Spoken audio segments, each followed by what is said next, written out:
الرحمن الرحیم۔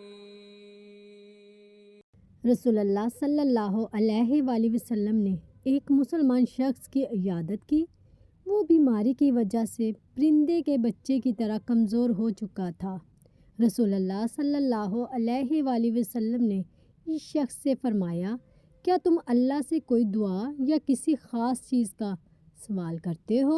اس شخص نے عرض کیا، جی ہاں، میں کہا کرتا تھا، اے اللہ، تو نے جو مجھے آخرت میں سزا دینی ہے وہ تو مجھے دنیا میں دے لے۔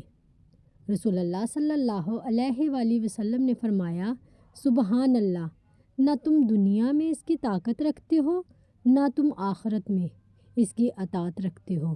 تم نے ایسے کیوں نہ کہا، اے اللہ، ہمیں دنیا میں بھلائی عطا فرما اور آخرت میں بھلائی عطا فرما اور ہمیں جہنم کے عذاب سے بچا۔ راوی بیان کرتے ہیں کہ اس شخص نے ان کلمات کے ذریعے سے دعا کی تو اللہ تعالیٰ نے اسے شفا عطا کر دی۔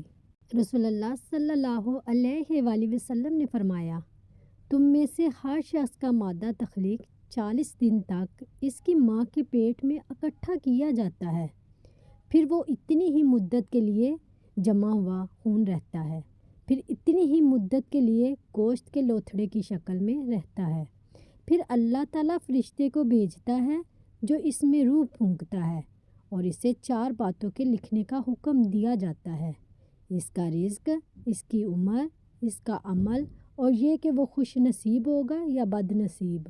رسول اللہ صلی اللہ علیہ وآلہ وسلم نے فرمایا، تمہارا رب اپنے اس بندے سے بہت خوش ہوتا ہے جب وہ کہتا ہے، میرے رب میرے گناہ معاف کر دے۔ رب تعالیٰ فرماتا ہے، وہ جانتا ہے کہ میرے سوا کوئی اور گناہ معاف نہیں کرتا۔ پلیز لائک اور سبسکرائب ضرور کیجیے گا۔ جزاک اللہ۔